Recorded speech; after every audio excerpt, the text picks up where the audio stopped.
Hello friends, welcome in my channel SPD999. This is Vikas with lecture 35 for C language, and in this lecture we are going to discuss about 2D array.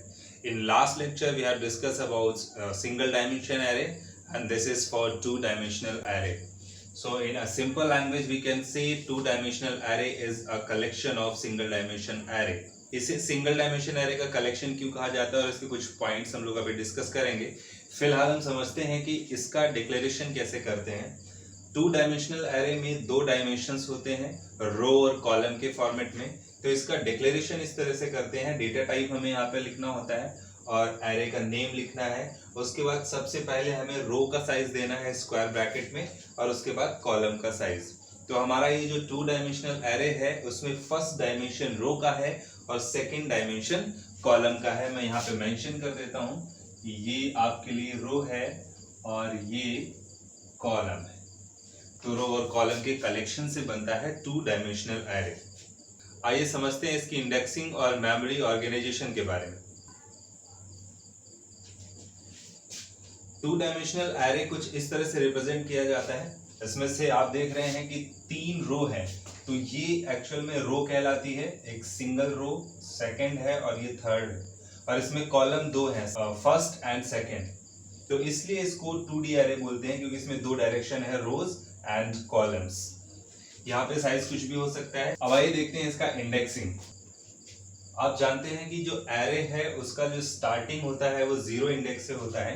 तो अगर इस column को 0 column माने तो ये हमारा 1 है। ठीक इसी तरह से अगर इस रो को हम 0 कॉलम माने तो ये 1 है और ये 2 है। तो ये 0, ये 1 एंड ये 2। ऐसे ही ये 0 नंबर पे है हमारा कॉलम और ये 1 नंबर पे है हमारी रो। सॉरी, ये 0 नंबर पे फर्स्ट कॉलम है और 1 नंबर पे सेकेंड कॉलम है। अब अगर हम इस बॉक्स की, ये जो हमारा ब्लॉक है, इसके इंडेक्स की बात करें या इसके नेम की बात करें, तो एरे का नेम होगा यहाँ पे सबसे पहले रो का। तो रो का हमारा जो नंबर है, इंडेक्स नंबर, वो है 0। उसके बाद कॉलम का इंडेक्स नंबर हमारे पास है 0। तो इस ब्लॉक का नाम है x00। ऐसे ही सेकंड ब्लॉक है, इसका नाम होगा एरे का नेम, और हमारे पास जो रो का नाम है 0 और हमारे पास ये जो कॉलम है वो है 1। तो इस ब्लॉक का नाम है x01। ऐसे ही हमारे पास हम अगले ब्लॉक पे आते हैं, तो ये फर्स्ट नंबर की रो है, तो x में रो का नंबर होगा 1 और कॉलम है हमारे पास 0। यहाँ पे आएंगे तो ये रो है हमारी 1 और कॉलम है हमारा 1। इसके बाद ये रो नंबर 2 है, तो एरे का नेम होगा, रो नंबर होगा, और इसके बाद कॉलम का इंडेक्स। ऐसे यहाँ पे हम करेंगे तो रो का इंडेक्स है 2 और कॉलम का इंडेक्स है 1। तो ये है ब्लॉक्स का ऑर्गेनाइजेशन और उसकी इंडेक्सिंग। लेकिन आप जानते हैं कि एरे एक कंटिजियस लोकेशन ऑक्यूपाई करने वाला डेटा स्ट्रक्चर है, जिसका मतलब है इसमें जितने भी ब्लॉक होंगे वो कंटिन्यूअस होंगे। तो जब बात मेमोरी ऑर्गेनाइजेशन की होगी तो मेमोरी लेवल पे ये सब के सब एक सिंगल लाइन पे होंगे। ये मैंने आपको समझाने के लिए यहाँ पे लिखा हुआ है, अलग अलग लाइन पे, अलग अलग रो पे, ताकि रो और कॉलम का कॉन्सेप्ट आपको समझ में आए। लेकिन अगर बात मेमोरी ऑर्गेनाइजेशन की हो तो मेमोरी में ये सारे ब्लॉक एक कंटिन्यूअस लोकेशन पे आते हैं सीक्वेंशियली। तो अगर इसका इंडेक्स नंबर या इसका आप कह सकते हैं मेमोरी लोकेशन एड्रेस जो है वो 1 है, तो इसका 2 होगा, इसका 3 होगा, इसका 4, 5 एंड 6। तो आइए अब देखते हैं 2D एरे का इनिशियलाइजेशन कैसे करते हैं। तो हम लोग 2D एरे का इनिशियलाइजेशन कई तरीके से कर सकते हैं। आप यहाँ पे देख सकते हैं, जैसे कि कॉलम और रो दोनों का साइज़ हमने दे दिया। रो का साइज़ है 4 और कॉलम का साइज़ है 3। और यहाँ पे हमने जो वैल्यूज़ दी हैं, टोटल वैल्यूज़ आएंगी 4 3 ज़ा 12। तो 3 3 के पेयर बनेंगे, क्योंकि हमारी जो रोज़ हैं उसमें 3 वैल्यूज़ हैं। तो 3 वैल्यूज़ एक में, 3 एक में, और ऐसे करके 4 अलग अलग रोज़ हैं। तो अभी मैंने आपको बताया 2D एरे में जो हमारा डेटा होता है वो रोज़ में ऑर्गेनाइज होता है, यानी कि अलग अलग रोज़ में वैल्यूज़ दिखाई देती हैं। तो इसीलिए मल्टीपल रोज़ होने की वजह से हम 2D एरे को कलेक्शन ऑफ 1D एरे कहते हैं। कि अगर आप इसे देखें तो ये एक सिंगल डायमेंशन एरे है 3 एलिमेंट्स का, ऐसे ये एक सिंगल डायमेंशन एरे है 3 एलिमेंट्स का, और इस तरह के 4 सिंगल डायमेंशन एरे हैं और इन्हीं का कलेक्शन है 2D एरे। तो 4 सिंगल डायमेंशन एरे और 3 वैल्यूज़ के साथ, तो 4 यहाँ पे रो का साइज़ हो गया और 3 कॉलम का साइज़ हो गया। तो इस तरह से आप वैल्यूज़ इनिशलाइज कर सकते हैं, करस्पॉन्डिंग वैल्यू उनके पास चली जाएगी। अच्छा, इसके अलावा आप चाहें तो ये जो ब्रैकेट्स हैं ये आप हटा सकते हैं और सारी वैल्यूज़ को एक सिंगल ब्रैकेट के अंदर रख सकते हैं। तो ये क्या करेगा, जो भी आपने यहाँ पे कॉलम का साइज़ और रो का साइज़ दिया है उसके अकॉर्डिंग ये वैल्यूज़ उठा लेगा। क्योंकि कॉलम का साइज़ 3 है तो ये 3 की वैल्यूज़ उठा के और उसमें 4 रो बना लेगा ऑटोमेटिक। इसके अलावा जैसे आपने सिंगल डायमेंशन एरे में देखा था, वैसे ही यहाँ पे भी हम ब्लैंक रख सकते हैं, लेकिन हम दोनों को ब्लैंक नहीं रख सकते हैं इनिशियलाइजेशन में, हम सिर्फ रो को ब्लैंक रख सकते हैं। कॉलम का साइज़ हमें देना मस्ट है। तो कॉलम का साइज़ 3 है तो ये 3 की वैल्यूज़ लेगा और जितनी 3 की वैल्यूज़ यानी सिंगल डायमेंशन एरे होंगे उतने वो रोज़ बना देगा, तो वो रो का साइज़ ऑटोमेटिक कैलकुलेट कर लेगा। आइए 2D एरे का प्रैक्टिकल देखते हैं इनिशियलाइजेशन और प्रिंटिंग के साथ। यहाँ पे हमने एक 2D एरे बनाया हुआ है जिसका नाम है A और जिसका साइज़ है 3 और 4। तो रो का साइज़ 3, कॉलम का 4। यहाँ पे हमने एक लूप लगाया हुआ है 0 से लेके <3 तक। ये जो पहला वाला लूप है ये रो के लिए है, ये बताएगा कि कितनी रो है कहाँ से कहाँ तक। तो 0, 1 और 2 इतनी रो है। इसके अलावा दूसरा जो है वो कॉलम के लिए है, जो 0, 1, 2 एंड 3 इतने चलेगा, यानी 4 कॉलम्स है। अब जब प्रिंट करना है तो हमने यहाँ पे दिया I एंड J, AIJ।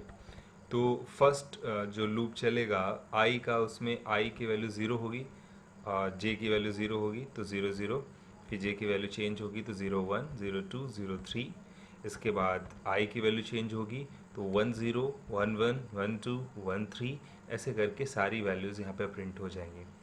और एक रो प्रिंट होने के बाद हमने यहाँ पे देखिए स्लैशन लगाया है, तो ये जो अंदर वाला लूप है, इनर लूप है, ये जब एक बार पूरा चलेगा तो एक रो प्रिंट हो जाएगी, उसके बाद स्लैशन चल जाएगा तो लाइन चेंज हो जाएगी।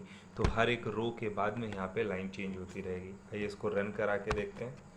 तो ये देखिए यहाँ पे वैल्यूज़ आ रही हैं, आप चाहें तो यहाँ पे स्पेस दे दें तो सभी वैल्यूज़ के बीच में स्पेस आता रहेगा। ये देखिए 1 2 3 4 5 6 7 8 9 0 4 3। तो इस तरह से हम एरे को इनिशियलाइज कर सकते हैं और उसे प्रिंट कर सकते हैं। इसी प्रोग्राम में हम एरे का 2D एरे का यूज़र इनपुट भी देख लेते हैं। आप ये वैल्यूज़ यहाँ से हटा सकते हैं। इसके बाद एक यहाँ पे छोटा सा मैसेज दे दीजिए, एंटर। कितनी वैल्यूज़ हमें इनपुट करनी होंगी, 3 4 12 values for 2D array. 2D array के लिए हमें 12 वैल्यूज़ चाहिए, तो हम उनको इनपुट कराते हैं। अब क्योंकि हमारे पास 12 अलग अलग वैल्यूज़ इनपुट करनी है तो उसके लिए हमें यहाँ पे लूप लगाना पड़ेगा, क्योंकि एक स्कैनफ से काम नहीं चलेगा, हमें 12 स्कैनफ चाहिए। तो 12 स्कैनफ लगाने के बजाय हम उसे लूप के अंदर रख देते हैं और लूप 12 टाइम चलेगा तो स्कैनफ भी 12 टाइम चल जाएगा। तो यहाँ जहाँ आपने प्रिंटफ लिखा हुआ है, मैं इसको कॉपी कर लेता हूँ क्योंकि प्रिंट करने के टाइम पे भी हमें इसकी ज़रूरत पड़ेगी। तो इसको कॉपी कर लेते हैं यहाँ से और यहाँ पे पेस्ट कर देते हैं। अब इसके बाद क्या करते हैं, ये प्रिंटफ यहाँ से हटाते हैं और इसकी जगह पे लगाते हैं स्कैनफ, और यहाँ पे आ जाएगा एम्परसेंट। ये वैल्यूज़ स्कैन कर करके सभी वैल्यूज़ को ट्रांसफ़र करता रहेगा, और स्कैनफ में हमें लाइन चेंज करने की नीड नहीं है।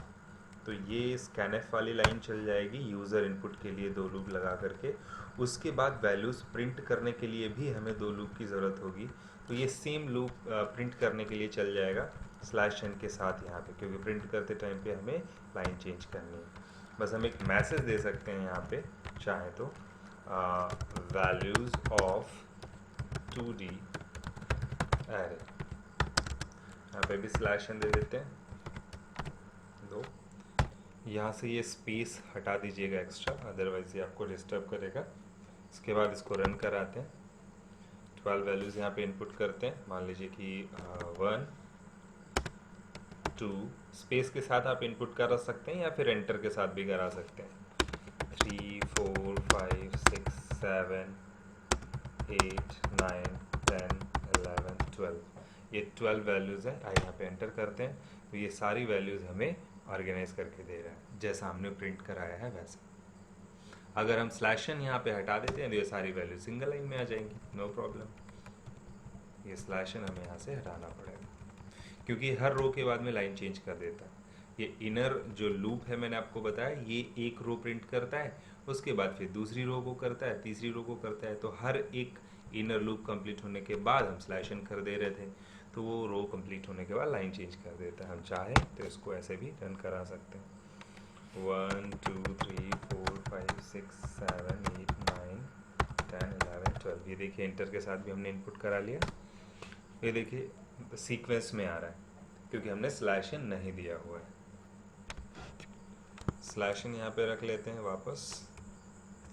एक पॉइंट मैंने आपको और बताया था कि ये जो भी वैल्यूज़ आप इनपुट करते हैं 2D एरे में, तो ये आउटपुट आपका भले ही रो और कॉलम के फॉर्मेट में आता हो, लेकिन इसका जो मेमोरी एड्रेस है, मेमोरी एलोकेशन है, वो हमेशा सीक्वेंशियली ही होता है क्योंकि एरे एक कंटिजियस लोकेशन ऑक्यूपाई करने वाला डेटा स्ट्रक्चर है। तो अगर आप इस चीज़ को चेक करना चाहते हैं तो इसके एड्रेसेस को प्रिंट कराइए। एम्परसेंड के साथ एड्रेस प्रिंट होगा, यू लगा दीजिए। तो अभी वैल्यूज़ ना प्रिंट होकर के एड्रेस प्रिंट होंगे, ये हम लोग पिछले लेक्चर्स में पढ़ चुके हैं। आइए इसको रन कराते हैं। हाँ, वैल्यूज़ दे देते हैं कुछ भी, 1 2 3 4 5 6 7 8 9 10 11 12 12 वैल्यूज़ हैं। अभी हमें वैल्यूज़ प्रिंट नहीं कराएगा ये क्योंकि हमने एड्रेस प्रिंट कराया हुआ है, तो सबका एड्रेस प्रिंट कराएगा। एंटर करते हैं। ये देखिए ये ऑर्गेनाइज जरूर है रो और कॉलम के फॉर्मेट में, लेकिन इनका एड्रेस देखिए बिल्कुल सीक्वेंशियली है। 2 के बाद 4 क्योंकि इंट हमारा साइज़ 2 साइज़ के हैं, तो 4 के बाद 6 8 10 ऐसे करके देखिए सीक्वेंशियली दिखा रहा है। 8 के बाद 10 12 14 16 18 20 22 24। तो ये क्योंकि एरे है, कंटिजियस लोकेशन ऑक्यूपाई करता है, इसलिए मेमोरी जो है वो सीक्वेंशियली होती है। आप अपने आउटपुट में उसे जैसे चाहें वैसे प्रिंट करा सकते हैं। So guys, it was all about two-dimensional array. See you next lecture. Thanks for watching.